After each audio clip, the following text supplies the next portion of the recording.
Minister صاحب بیان دے رہے ہیں کہ ریپ ایسے ہو جاتا ہے تو یہ ویسے ہوتا ہے. اب ایک طرف تو وہ ان کا یہ ہے کہ وہ یہ کام اس طرح محنت سے ایک کمیٹی بنائی, ایک سارا سسٹم, ایک آرڈیننس لے کے آئے, ایک سارا سسٹم کیا. دوسری طرف وہ پھر سوشل میڈیا پہ مذاق والی باتیں بھی کر رہے ہوتے ہیں. سر مجھے افسوس اس چیز کا ہے کہ اس کمیٹی کا میں حصہ ہوں. اس کمیٹی میں پرائم منسٹر کے بے تحاشا ایفرٹس ہیں, بلکہ ہیں ہی ان کے مینلی. اور ساتھ ساتھ جب میں وزیر اعظم صاحب کا بیان ٹی وی پر سنتا ہوں, جس کی بیک ڈراپ جو مرضی ہو, اس کی کلیریفیکیشن جو مرضی انہوں نے دی ہو, اس کا تاثر پبلک میں یہ گیا ہے کہ جیسے یہ کہا گیا ہے کہ ایک خاتون کا جو ریپ ہونے میں ون آف دا فیکٹرز ایک یہ بھی ہیں کہ جس طرح وہ ڈریس اپ کرتی ہے. اگر وہ ڈریس اپ ماڈرنلی نہیں کرے گی, یا لیٹ سے وہ پردے میں رہے گی, یا ایک سرٹن طریقے سے ڈریس اپ کرے گی, تو شاید اس کے چانسز آف گیٹنگ, وہ زینب کا کیس بھی نہیں سوچا ہے, چھوٹی چھوٹی بچیوں کے ساتھ زیادتی ہوتی ہے, شاید کم ہو جائیں گے. یہ he is sadly mistaken, and I believe کہ جب ایک آدمی ایک ایریا پر ایکسپرٹ نہ ہو تو اس کو بولنا نہیں چاہیے. یہ ان کی بڑی غلط بیسس ہے. میں بتاتا ہوں چاہیے ہر چیز پہ. ہم کمیٹی میں اس لیے نہیں ہے کہ ہمیں اللہ معاف کرے کوئی سفارشی تو نہیں, پرچی تو نہیں. اگر انہوں نے نکالنا ہوگا نکال دیں گے, بات ہم نے ہمیشہ سے ہی کرنی ہے.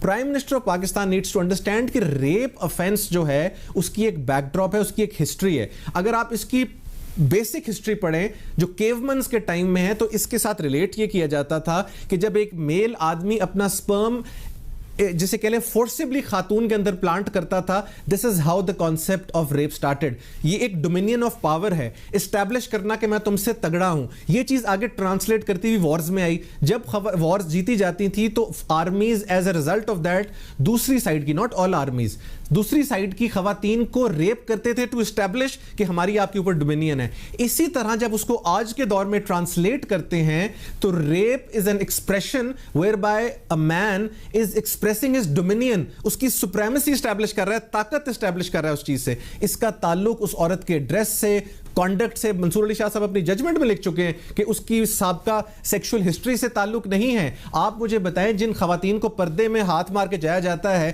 یا جو برقعے میں ویڈیوز شیئر کی گئی ہیں, ان کا کیا تعلق؟ چھوٹی بچی جو ہے وہ کس طرح کسی کو ایکسپلائٹ کر سکتی ہے, یا ایک چھوٹے بچے نے کسی کو کیا ایکسپلائٹ کرنا ہے؟ Fact of the matter is کہ مرد حضرات, اور مرد لوگوں کو بھی ریپ کیا جاتا ہے, میں ایک طرف کی بات نہیں کر رہا, وہ حضرات جو ریپ کے اندر انوالوڈ ہیں, یا کوئی خاتون بھی اگر اس طرح کا ایفرٹ کرتی ہے جو کہ پوری دنیا میں کانسیپٹ ہے. پھر آگے میرٹل ریپ کا کانسیپٹ ہے کہ آپ کسی کے کنسنٹ کے بغیر, دا فورموسٹ تھنگ از کنسنٹ, آپ کسی کے کنسنٹ کے بغیر اس کو ہاتھ لگائیں, فورس کریں, امپاسبل چیز ہے to understand and conceive in the modern world. Prime minister of Pakistan needs to understand کہ ان کی اسٹیٹمنٹ کے پیچھے وزڈم, ریٹرک جو بھی ہوگا, آئی ایم ویری شیور کہ ان کا مقصد کچھ اور ہوگا, لیکن جو مقصد سامنے نظر آ رہا ہے, it is very very painful to see that, because آپ کی پوری دنیا کے اخبارات میں ہمارا تمسخر ہو رہا ہے, and especially when it comes from the prime minister of Pakistan. So I want to assure کہ ایک طرف ہم آپ کے لیے اتنا اچھا کام کر رہے ہیں جس کو آپ خود سپروائز کر رہے ہیں, دوسری طرف جب آپ ایسی بات کرتے ہیں تو آف کورس سوسائٹی کا ایک سائزبل سیگمنٹ, اور اس میں لبرل شامل نہیں ہیں,